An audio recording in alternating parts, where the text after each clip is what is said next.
Hello, everyone. Welcome to another Peaceful Solution Character Education certification course. Everyone in the auditorium can be seated.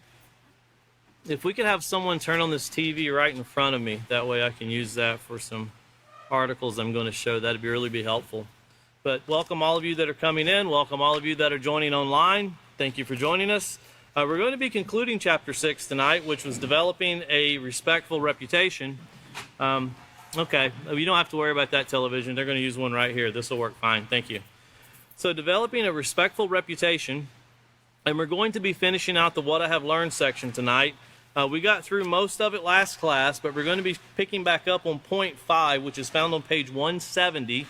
So point 5, which is found on page 170. And once again, we're reminding everyone, if you haven't downloaded the books, please download them. If you need a book, a hard copy, you can always email us at info@peacefulsolution.org. That's info@peacefulsolution.org. You can also go to our website and just purchase one. Or you can also send us a message on Facebook. And we'll work with you as much as we can to get books wherever we can get them. And once again, the Respect Unit currently is only in English. The Spanish will be done soon. So we're looking at that, and then we're going to look into French. And if there's any other languages that are needing to be done, please let us know.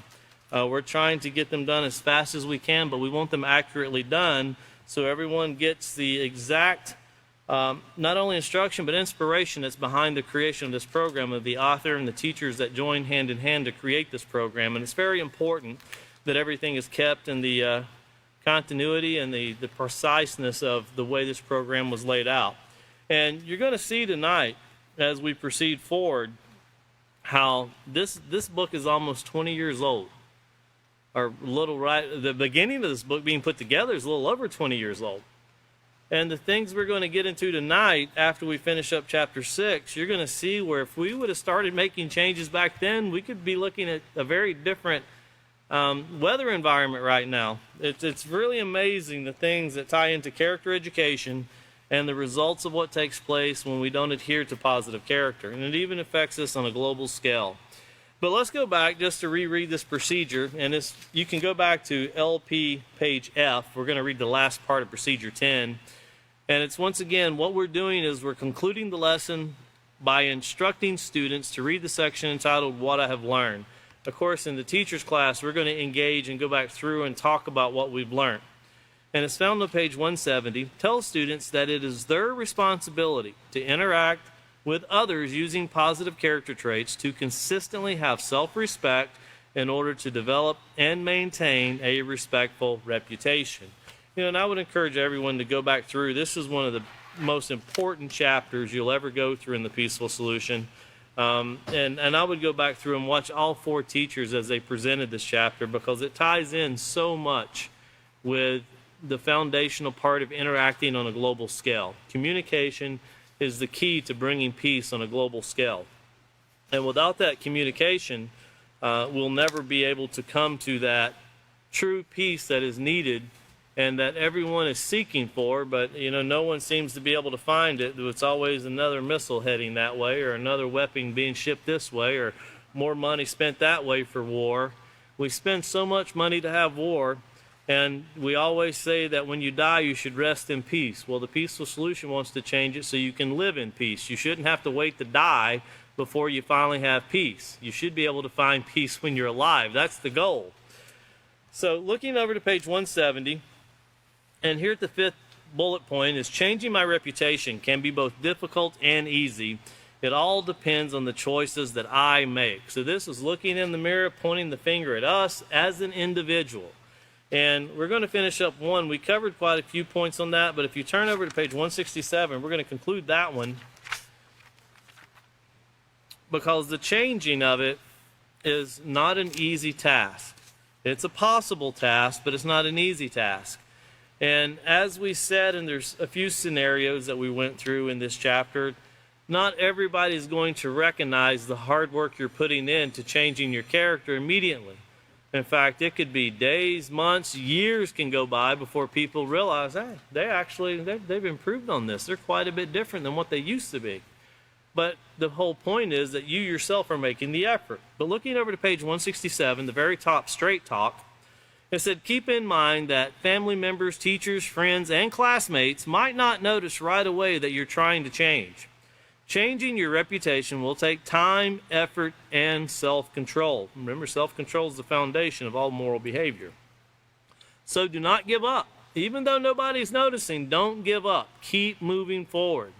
The truth is, although it is great to have people notice your efforts and encourage you to continue trying, praise and recognition from others should not be your only motivation to change. It is up to you to choose to have respect for yourself and others and to build a respectful reputation because it is the right thing to do. That's why we're doing it, not to get praise, not to get recognition, not to get a badge or a ribbon or a certificate, but it's to be a better part of society for ourselves, and knowing that's going to ripple out. Remember the ripple effect we covered all the way back into the character unit. Continuing on, it says, eventually others will see your efforts and your reputation will change for the better. In the meantime, set your mind in advance. Remember what that is, page 80 of the character unit, setting our mind in advance for these curveballs and pitfalls that are going to come our way. And be determined to consistently make choices that are moral and respectful. So that means they're according to the rules and they show care, consideration, and concern for all people, all life, all things. Remember, we started out, even the dead deserves respect. And there's laws that govern that. Here in the United States and many other countries, laws that govern even the dead. And it's called showing respect for the dead. And that's, when a person dies, you need to bury them. You need to process the body. You just don't let it lay out in the field somewhere in other situations. But of course, and I'm saying being respectful for the dead by processing what needs to be done to a person that has died. Processing that body and putting it into a grave or whatever it is that you're going to do, make sure it's put into the grave. Continuing on here, going back to page 170, we're going to get on to the next bullet point. And it's bullet point 6, and it's engaging in risk-taking behavior can ruin my reputation and my health. And of course, we've covered in detail throughout a few of these units. We started off in the character unit. We're going to be looking over to page 154. We started off in the character unit by talking about the really bad scenes that we can get caught up into.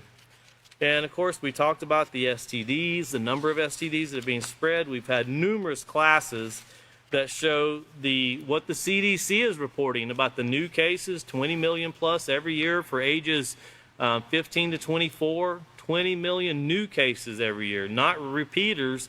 These are new cases every year.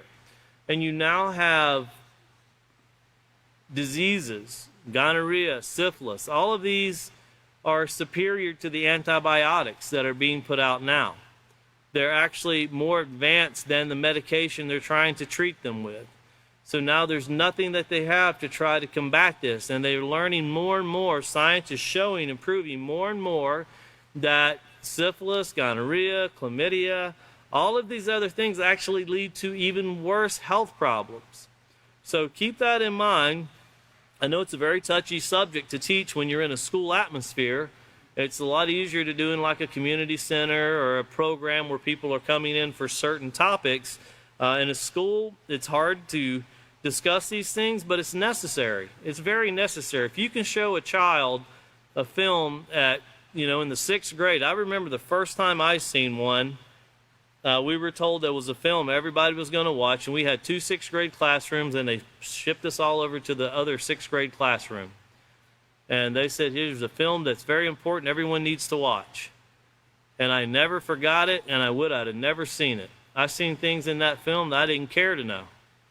Stuff that a 13-year-old has no business knowing at that time. It was embarrassing, it was disgusting, and it was things that you would think somebody would do a little bit more explaining than just show you a video of certain things, and this is how it works. Okay, see you later. Basically, you can be thankful when you have parents that stick to training you in the right way, because with that video that I was shown, I'm sure a lot of people left that and ended up with STDs a little bit later on in their life because there was no precaution. Not one thing was said about how you can get a disease. That was not even mentioned. But it was a how-to video, and this is what you should do. I wouldn't even want to imagine what's being shown in schools today. At least the video that I've seen, they said boy and girl. I don't know what they use today in terminology, but that's what we used back when I was in school. So, but continuing on, these diseases that can be pushed out, these causes and effects are on page 154. The choice to engage in premarital sex, drug abuse, and other negative behavior has both long and short-term consequences that will affect your self-respect, health, and reputation.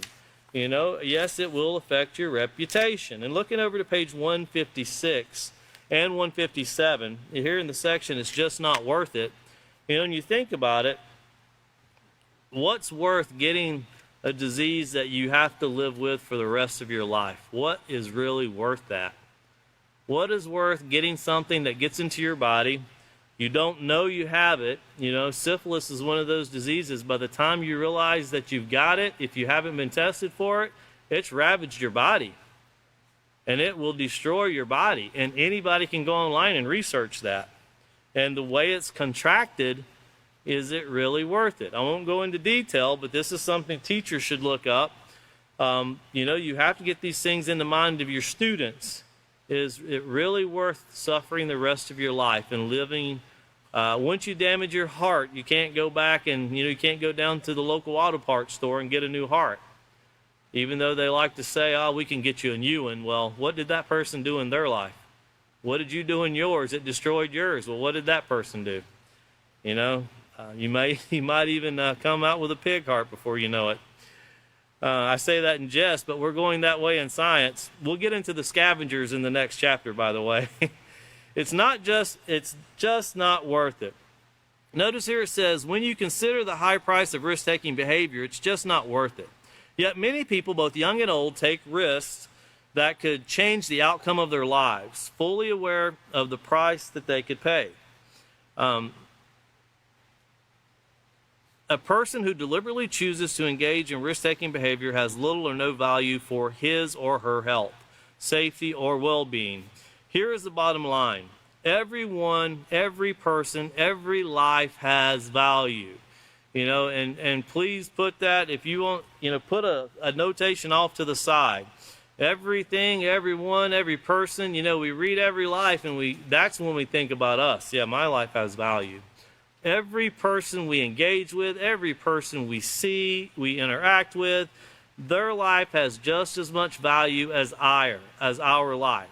We're not more important than someone else. Everyone has value, and it takes all of us to get this done. Notice it says it is depending upon each individual, however, to determine their value to make positive choices that will keep them safe and healthy.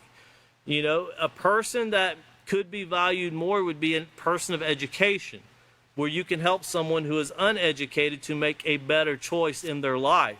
But as far as their life in general, theirs is worth just as much as yours, and yours is worth just as much as theirs. What makes us to be more beneficial to society is the education that we can offer, or the education we're willing to receive to help build society in a more peaceful way. But notice it says, let's take a closer look at why people damage their reputation and jeopardize their safety and well-being by deliberately engaging in risk-taking behavior. You see this first one here, it says, I was bored. We're going to look down to the very last paragraph in it, where it starts off with nobody should be that bored. Read, draw, learn to play an instrument. If you are bored, but do not vandalize and destroy someone else's property. That's one thing that it's talking about, but also your own body. You can vandalize your own body. You can mark it. You can read, study, look into how syphilis will go in and ravage the body. Literally ravage it. It will shred it. It leaves lesions in your body. And if that's not vandalism to the highest degree, it's just not going to repair itself. But look at those things and see how it actually comes to pass. It doesn't sneak up on you and jump up on you from behind. These are things that you make a bad choice and it can get to you. But if you refrain from these bad choices, you can protect yourself just from making healthy choices. And then just look at the next one. I just wanted to be popular. I just want to be popular. And remember, one of the scenarios we read Talked about a young lady that even had to move from the city she lived in because of what she did, wanting to be popular. But looking down here to the last sentence, it says, the problem with popularity that comes from making poor choices is that it robs you of your self-respect and dignity. If you want to be popular for making right choices that you will not regret later on. And if you remember that young lady, she regretted making the decision of sharing herself with people she shouldn't have, and of course got some of the popular football players in trouble, and they cared more about football than they did about the girls in that town, evidently, and that's what got her shipped on to the next place. And then look over to the next one. It can't occur to me, there's so many videos a teacher can find online of young people who contracted HIV, who 100% believed, I see it, I've read about it, but there's no way that's going to take place with me. It just can't be that easy to get it.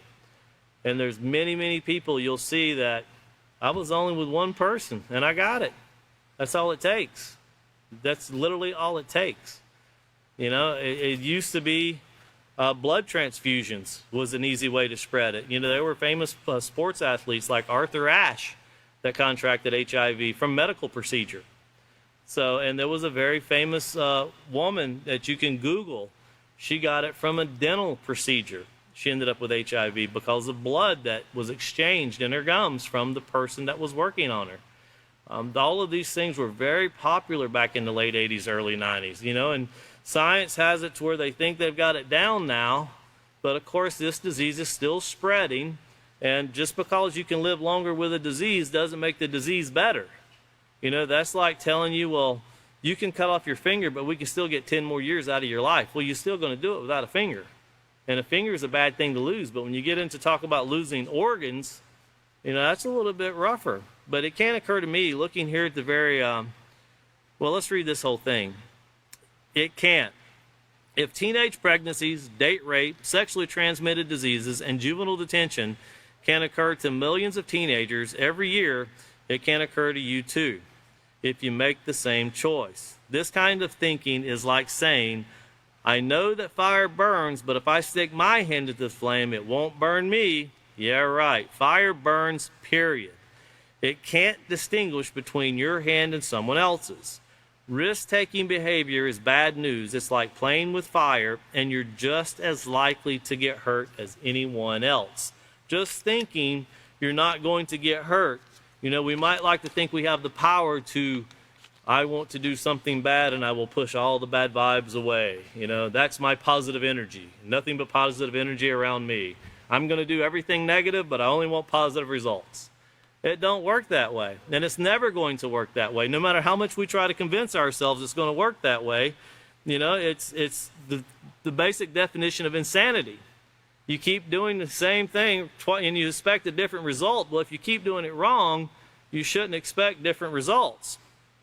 Looking down to my friends do that stuff, I don't. Well, when you consider about how these things take place, we talked about peer pressure, we talked about conformity, and how all of these things tie in together. Of course, think about how all of these things affect an individual. And we'll go ahead and read this one, and then we'll move on to the next. It says, in time, you will. In other words, I don't do that stuff. No one's going to get me to do that. My friends, they go out and mess around, but I don't do that. It's a proven fact that you're more likely to be influenced into engaging in risky behavior if you're around others who do it too, or others who do. There is also a saying that goes, birds of a feather flock together. There was a couple sayings that I heard growing up. I can't repeat them on air, but it had a lot to do if you hang around something long enough, you're going to smell like it, and I learned that if you're around people that are doing negative things, even though you possibly refrain from doing them, you're going to be associated as someone who does that because you're hanging out in that group. And that can be a very unwelcoming thing if you ever get yourself in trouble or they get into trouble and then someone comes to you wanting to know what part you had to do in it. Even though you might not have had anything to do with it, you were known to be part of that crowd. But continuing on, it says, why would you want to be around people who disrespect themselves and others, and whose only goals are to sneak around with their latest boyfriend or girlfriend, to go to the mall to shoplift, or indulge in substance abuse? Hey, there is so much more to life than that. Choose not to be in the company of people who do negative things. And it's very important to stay away from things like that. Remember the 4th chapter of the acceptance unit on what we need to do about choosing friends and how we should be very careful how we choose our friends. Continuing on, it says, the truth is, it is better to stand alone than to stand with others who can influence you to make choices you will regret. Have positive role models, people who you can look up to, who will guide you towards what is morally correct.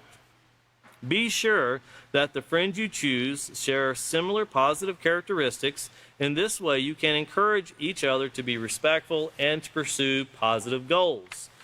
So think about those things as we put all of those together. And let's turn back over and looking back towards the last bullet point here on page 170, which is my interaction determines what type of reputation I have. It also defines my character, personality, values, and beliefs to others. And you know, you could pretty much take this whole chapter and tie that into that. But we're just going to go back to page 163. 163, where it talks about interaction and reputation go hand in hand. Remember, we've already talked about how your reputation precedes you and how people can perceive you. And one of the examples we used was a person that is honest or a person that is dishonest. But here on page 163, you see by developing positive character traits, you benefit and everyone with whom you interact with benefits as well. The process of interaction is a combination of many different factors that include verbal and physical communication. And if you remember the leadership section in the character unit, we covered this in detail also. Your interaction determines your reputation.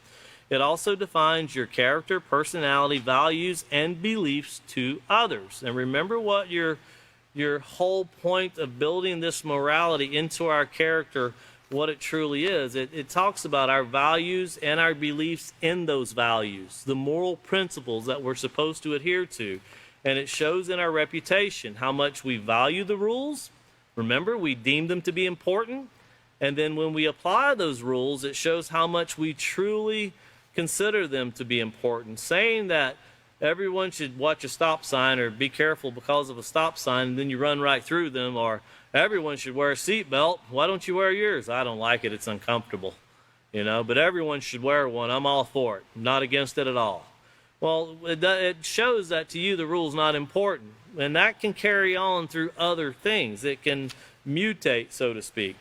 Well, have you ever stopped to consider how your behavior is viewed by the people with whom you interact? Although it might not be easy, it's up to you to determine whether your interactions are building a positive or negative reputation.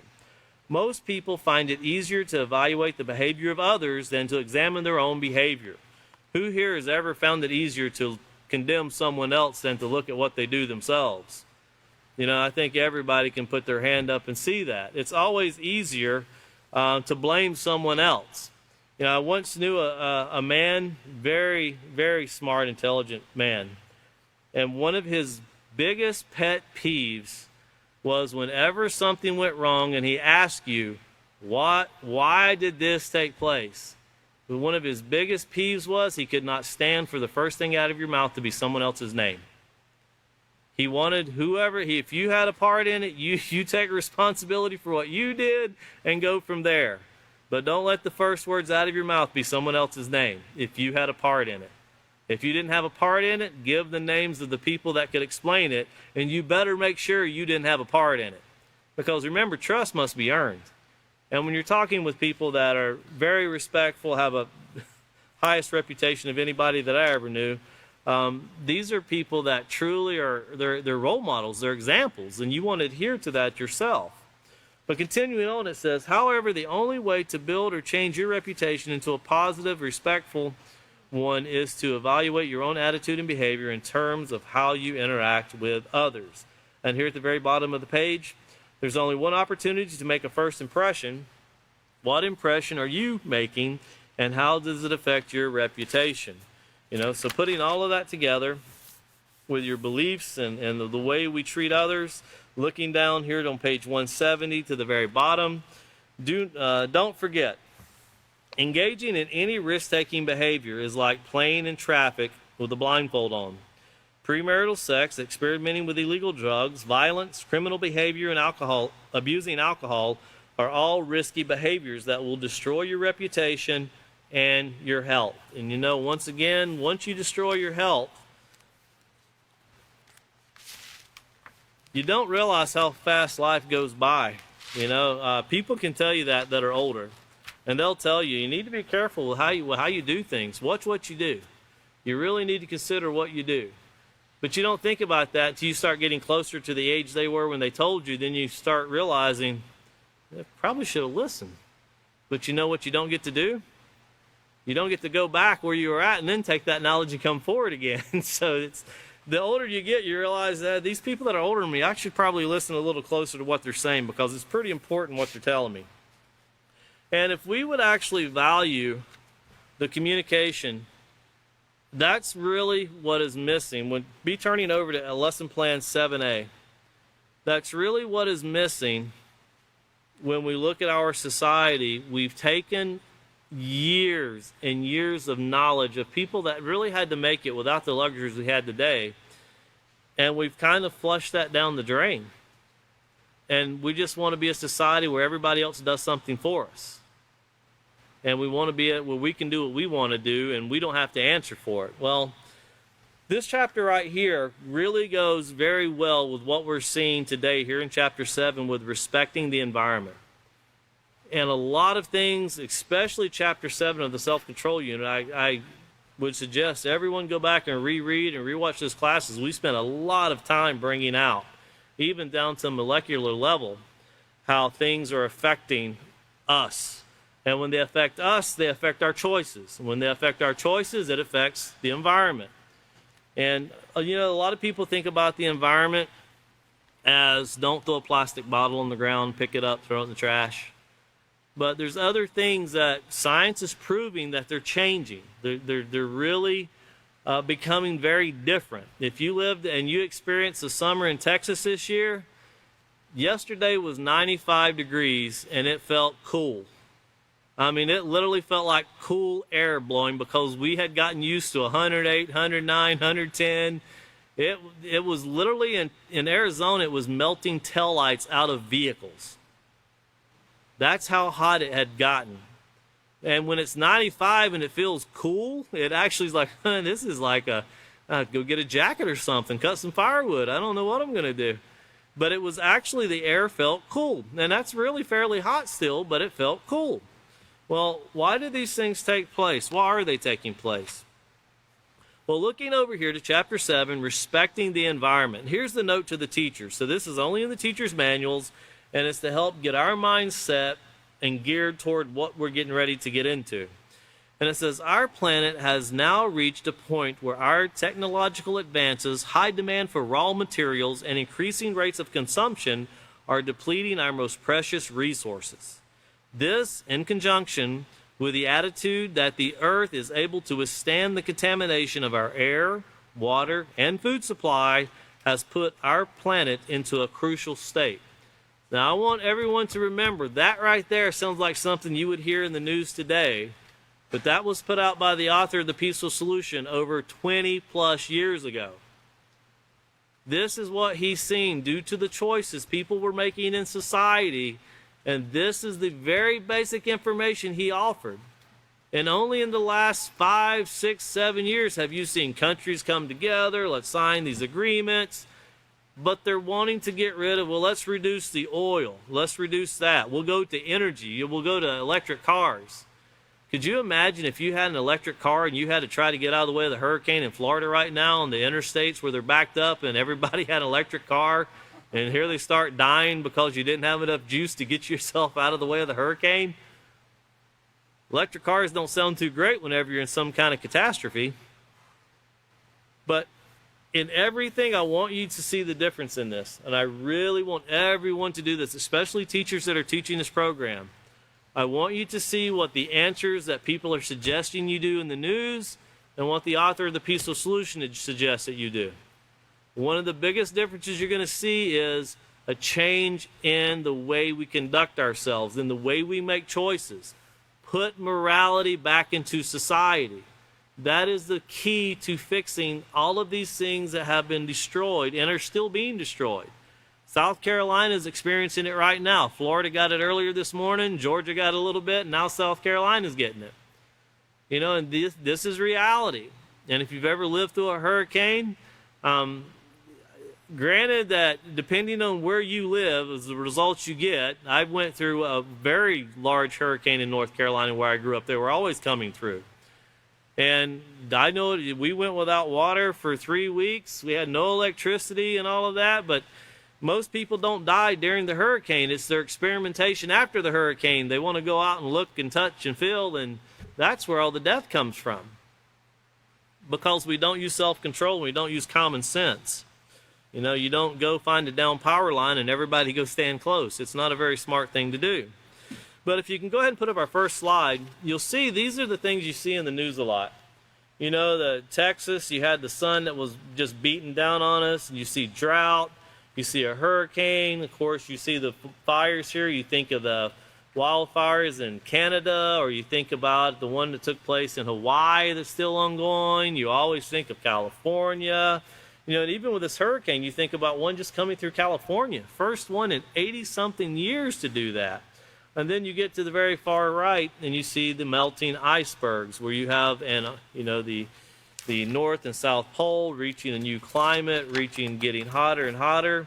And we think about these disasters and the strains that we're putting on the planet. And I have a few slides I just want you to see. If you go into the next one, you know, this is one with horrific mudslides and also flooding that took place. And when you think about what that's done, you see these homes are destroyed. Some of them up on stilts, but they're pretty much destroyed. And when you have, if you've ever lived in something like this, it isn't just fixing the house again. There's a whole cleanup that has to take place, the rebuilding of the roads. Literally, you have to start from the very beginning. You have to start over completely. And it's not just your property, it's the whole developing part of the city itself. And then looking on to the next slide, you know, one thing that I always try to think of when I see this, you see those trees sitting right there, and they'll burn, you know, in just in a matter of hours. But how long did it take to grow them? You know, think of the time that it goes in to get a tree to that size and what it takes to destroy one. You know, why did the fire take place? You know, there's a dime a dozen reasons on why they take place. And then going on to the next one, you know, you see the result of a tsunami. When the tidal wave comes in, and how, look at the lumber, how it just totally destroyed houses, pushed it all up in the roadway. You see the power lines falling over. You know, you see total destruction. And this isn't a small thing to clean up. And you're not talking about people here that live in a, you know, these people don't have hundreds of millions of dollars just start pulling money out of the bank and get going again. And then looking over to the next one, this is a man-made disaster. This is where people throw their trash out, and when the water comes, it washes it kind of in the river. And I've been to countries where you see this, to where they throw the trash, the road is the riverbank, and they throw the trash up on the, lots of trash, more trash than you could ever imagine. Imagine you have colonies or communities with 10,000 in each one, and they all throw their trash up on these hills. They just throw it. There's no trash pickup. They just throw their trash out there. If you could imagine how much trash accumulates, and then their goal is that eventually all that gets washed out into the ocean. We just need a hurricane to come through. We need a natural disaster to come through to clean up this disaster we've made. And that's what they're doing. And that's, for some people, that's life. But you look at the filth and you see all of these people standing around, you know, you tend to wonder, why doesn't someone clean it up? You have all of those people standing around looking at it. Why does someone not clean it up? For a lot of these people, I know this might sound strange to those that live in the United States where we have trash pickup every week. People that have never experienced having their trash picked up and have been taught that this is what you do, they do not know any better. They literally think it's the only option. And if you go tell someone, well, put your trash in a trash bag, and then put it in the trash can and take it out to the end of the street, that's as far as it's going to go, because no one's going to ever come pick it up. And then telling them, well, you got to take it down to the local, landfill. Well, they don't have a car. How far do you want them to walk? And it's trash. And everybody else is throwing their trash over here. You're not going to talk them into it. And then, of course, you go to the next slide. And this right here is what is known as, and they rank this higher than Chernobyl. This is supposed to be the greatest man-made disaster ever. Of course, I think that if we looked into how we do things, we could find some greater man-made disasters. But this was, of course, the one that took place down off the coast of Louisiana. And if you go to the next slide, we'll read a little bit about it just to get it in your mind. It was called the Deepwater Horizon oil spill, also referred to as the BP oil spill. Now, listen to the size of this. It was considered to be the largest marine oil spill in the history of the petroleum industry, and estimated to be 8 to 31% larger in volume than the previous largest oil spill, also in the Gulf of Mexico. The United States federal government estimated the total discharge at 4.9 million barrels, so that would be 210 million gallons of oil that spilled out there. Now, oil is natural to the ocean. It's just not natural to being on the surface of the ocean, and of course, the ocean can process it, when you get it out. And this is scientific fact. Anybody can read about it. But, of course, everything has its place. Gasoline works great in your car. It doesn't work great if you spray it on your lawn. It'll kill everything that's there. Oil's the same way. Animals are not meant to ingest oil. It shows how it affects them. It was a lot of the fish.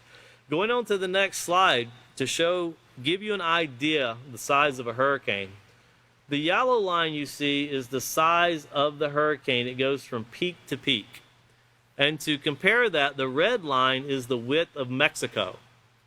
So that hurricane is wider than the whole country of Mexico. And that's all the way over from where Brownsville, Texas comes in on the very east side, all the way over to the Baja, where it starts from San Diego coming into Tijuana. That's considering that width. This hurricane is bigger than Mexico. And the energy that's created in this, imagine something with 180 mile an hour winds, big as the country of Mexico or bigger. That is an enormous amount of energy taking place there. It's just huge. So when you think about these things, and I did an experiment one time, a man who was a farmer told me I should do it, and I did it. And I was amazed when I did it. And I was planting grass seed in a new location that hadn't had grass seed in it in a long time.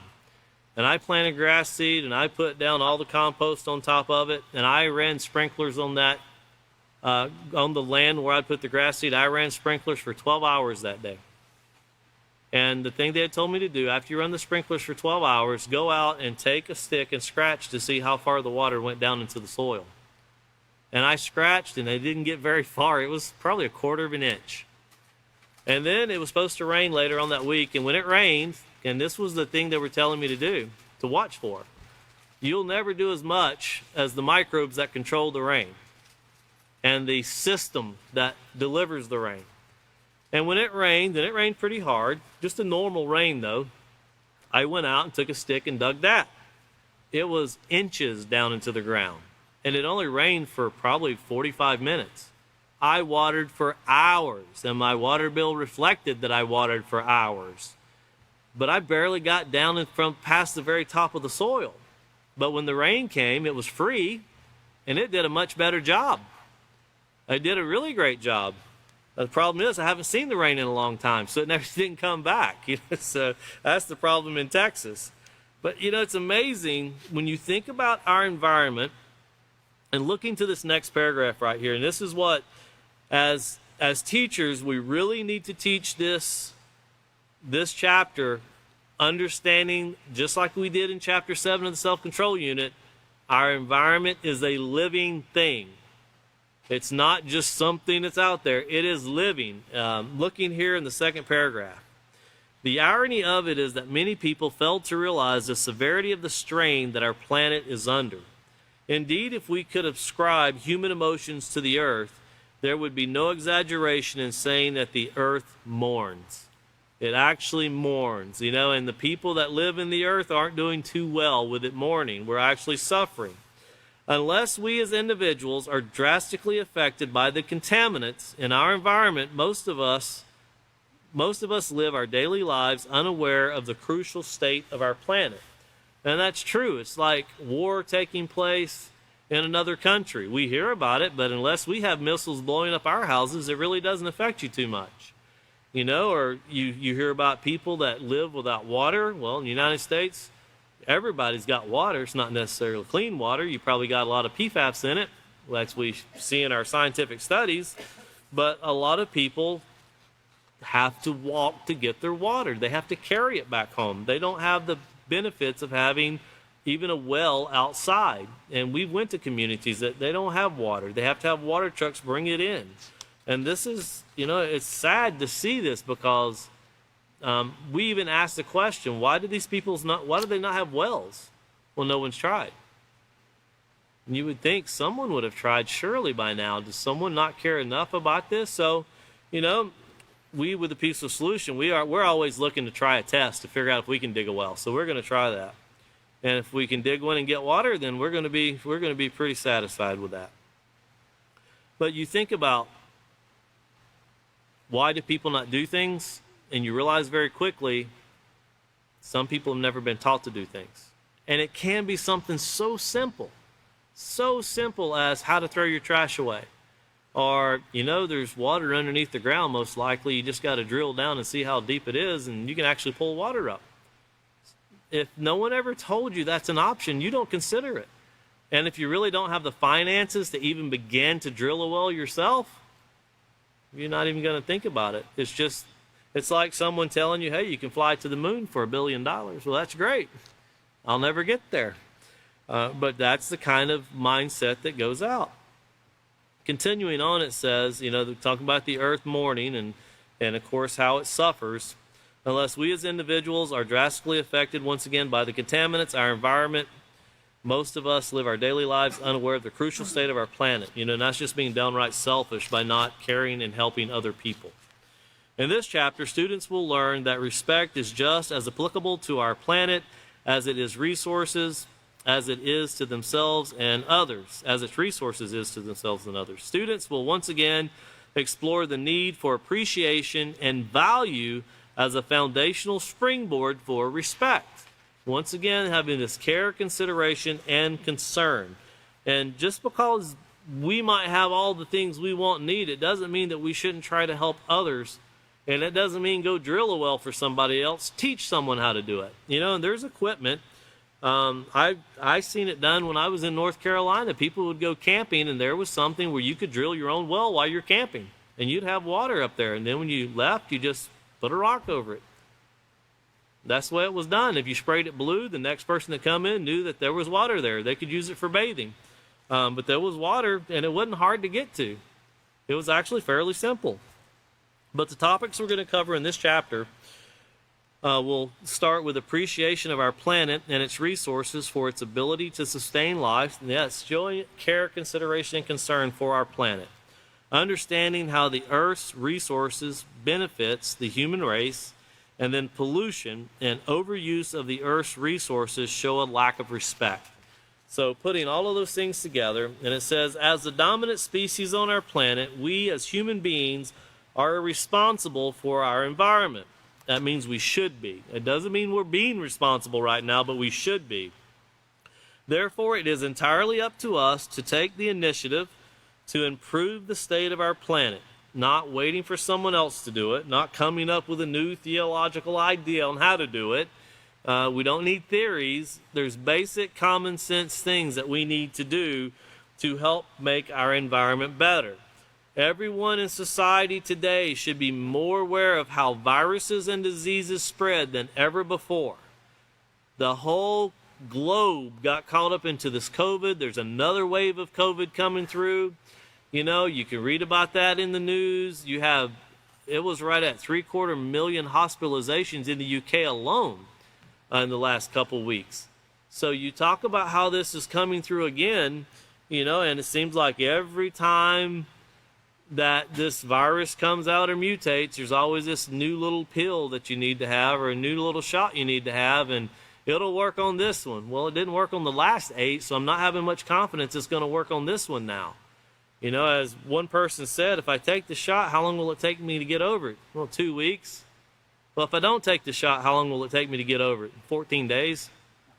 You know, it's proven that when we keep ourselves healthy and when we're doing things in a moral way, we can actually we can build up a substance of immunity to some things when you live a healthy life. And that's shown, that's proven, and it's been proven. Well, continuing on, it says, as educators and role models, we are obligated to impart an awareness and a concern. We are obligated to impart an awareness of and concern for our environment to those we educate. As we prepare them to be leaders, teachers, and parents of the future, we must simultaneously train them to not casually sit by and allow this generation to deplete the resources of our planet. It is therefore our responsibility, that's in education, that's the first part, in education. It's our responsibility to empower, that's by giving them the knowledge. Remember, knowledge is power. We covered that in the page 11 of the acceptance unit.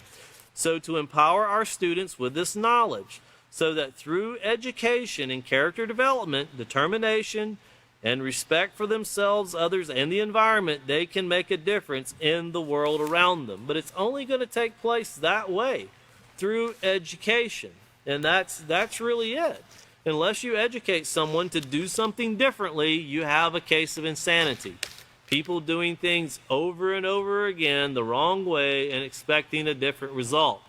We're getting ready to do that here again, I think, with a presidential election.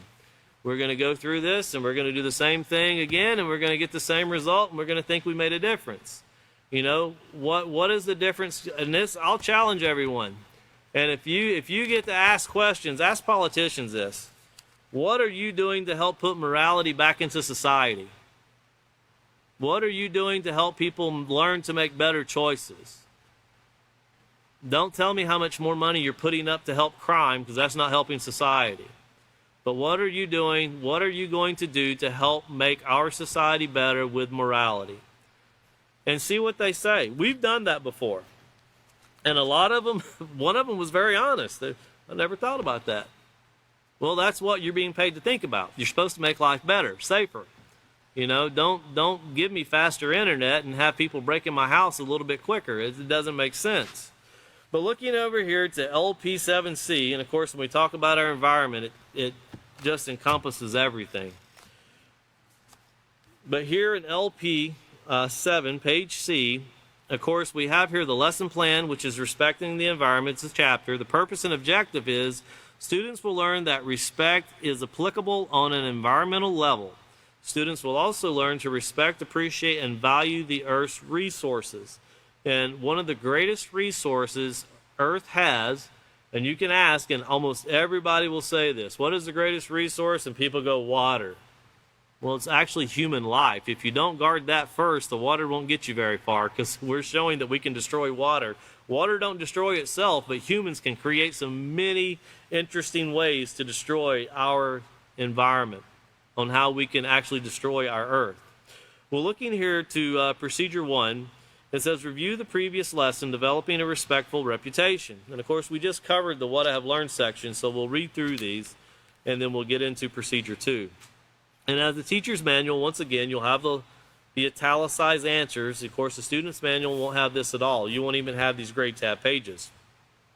The first question is that you want to ask your students, you want to engage with them, talk to them about this. How can you build a respectful reputation? And the answers will vary, but it might include using self-control to make positive choices, and treating others with compassion and concern are 2 ways you can build a respectful reputation. And don't just let someone say that, engage with them. Get an example how it can be done. And looking to the next question, what positive characteristics can you use to help you maintain a respectful reputation? Answers will vary, but might include self-control, discipline, consistency, consistent determination, education, goals, honesty, and responsibility. And of course, putting all of these things together, but always starting off with that foundation of self-control. Looking to procedure 2. And that way we'll get into this a little bit. We've got about 9 minutes left, and that'll give William a great starting point, because this, I would bring your notebooks, and this is a chapter where you're going to get into a lot of stuff, an enormous amount of stuff. It's going to be more than just, we need to put more chlorine in the water, or possibly we need to get chlorine out of the water. What are we putting in the water that requires chlorine? You start thinking about these things, and there's so much in the news today. There's so much that's been shown since this book has come out that we've, as a society, on a global scale, we've went the wrong direction and not making positive choices. We want the easiest, quickest way of doing things, and that's not always the best thing. But here in Procedure 2, it says, tell students that this is the final lesson of the respect unit. They will focus on the importance of applying the concept of respect to our planet and its resources. Instruct students to turn to pages 173 to 174 in their handbooks and read the introduction and the section Think About It. Explain that an important part of a positive character and a respectful reputation is to care for our environment by appreciating that all living things depend on the same resources for survival. This all living things. And when you think about all living things, that encompasses a lot of things. Looking over to page 173, we're going to get started in chapter 7, respecting the environment. But before we get started, we want to look up at the quotation from the Peaceful Solution at the very top. And it says, the value of our planet cannot be measured in dollars and cents. In fact, there is no number that can express its worth. And when you think about that, what is clean water worth to you when you don't have it? Well, you got to have it to live. So how much would you pay? Well, what if you can't buy it because we've destroyed it? And we're doing a great job right now of destroying the very basic, essential things that we need, but who's destroying it? The dolphins aren't coming in and dumping forever chemicals in the water. And I know we like to blame the chimpanzees or the monkeys. They're not doing it either. Who's doing this? Well, of course, we're doing it. Human beings, supposed to be the smartest group of individuals on this planet. We're doing a great job of destroying the very things that we have to live. Polluting the air, polluting the water. It's mind-blowing the things that we can do to just make life easier so we don't have to work any harder. And it's shown that it's not working very well. Well, starting off with the introduction, it says, when was the last time you stopped to appreciate the world we live in, this planet called Earth? We cannot measure the value of Earth and all of its resources. There is a delicate balance between the air we breathe, the soil that grows our food, and the water that is part of all living things. They work together to sustain all life forms, and all means all. I mean, everything you see has something living in it. Even down to a molecular level, everything is alive. If it's not alive, it's fading. And we as a society, we're fading. Here's a great example. It says, life can take a variety of appearances. From the tallest sequoia, if we can go ahead and put that slide up, it's almost impossible, the next slide, that there's a sequoia tree. It's almost impossible to get the vast size of a sequoia tree in a picture because they are enormous. I've always wanted to go see one in real life. I've seen trees on the eastern part of the United States, but they're nowhere big as sequoias that are in California. And I've always wanted to see. I've seen where the ones you drive the cars through and you have all these people hanging around them, and there's people that actually climb these like they do rock mountains because they're so tall. But when you look at this, and as you look at that tree, and then you see this one-cell organism here, it says life can take a variety of appearances from the tallest sequoia in California to a single cell organism invisible to the human eye. All living things, whether large or small, are interdependent and share the Earth's resources to survive. And you have that sequoia there that, who knows how old that is. I'm sure there's an example and some information on how old these trees are. But you look over to the right-hand side, and this one-cell organism is magnified. I don't know how many times it was magnified. I should have got that information. But it cannot be seen with the naked eye. You have to have magnification, very high class of magnification to see it. And both of these things are alive. And sometimes we don't understand, we don't get the gist of how we interact with these organisms, how we interact with, whether it be a virus, as everybody's seen. I think everybody could identify the coronavirus now. Everybody has seen it on the news so many times with its receptors that reach out. There's so much more they're still learning about it, how it inflames the blood vessels, and of course that reduces the oxygen. There's an article that was just put out a few days ago where CDC is now saying that 99% of the deaths were not caused by the virus when they were saying it was caused by the virus. I heard a man somewhere saying that virus doesn't kill. People should get online and research that, because the CDC is actually coming out agreeing with that individual now. And this person wasn't a scientist, but they had a lot of information that they based teachings on. And I would encourage everyone to get online and search that out, because the CDC is now confirming that. That there were a lot of COVID-related deaths. People were very unhealthy. Their bodies were breaking down due to the environment, due to what we live in, what we've created for ourselves. And when something comes along, there was a lot of people, their bodies they just could not sustain themselves. Their bodies collapsed under the pressure of another virus. And you think about how these things are just one after another, and it seems like there's a new COVID, there's a new this, there's a new that. And then you have not just gonorrhea, you have super gonorrhea, and you have super syphilis, and you have all kinds of, now here's the new cancer we got. Yeah, you don't want that one. Well, which one do I want? You don't want any of them. It's not a great track record when you get these things. And heart disease and so forth. No disease is great. No virus is great. But when you think about, and I'm going to get disgusting to close class out, because everybody needs to think about this. And this is something that the author of the Peaceful Solution had us to tell all the students when we went to schools. How many people's ever had a stomach virus? Pretty much all of us. And have you ever researched how you got the stomach virus? If you haven't, you should do an experiment with your students, and don't actually perform it. They're already doing it. They're probably going to throw up once you tell them what they're doing. But the only way for you to get a stomach virus is you have to ingest the feces of someone that had it. And that's why Walmart has their rags or their sanitary wipes where you can wipe down the carts, because they're covered in it. Think about how many people on a daily basis use the bathroom and do not wash their hands. And they smear it everywhere. And you'll find it on door, and everywhere where you have a lot of people touching. How many people do you think have great hygiene? Well, go online. You can find plenty of YouTube videos that will show you. In fact, there's one that says that we're a world that's bathed in feces. And when you get a stomach virus, you get sick, you'll projectile vomit, and that's just one way that we're polluting our environment. And that's one way you can say, well, if what other people do, it don't affect me. Well, if you've ever had a stomach virus, it does.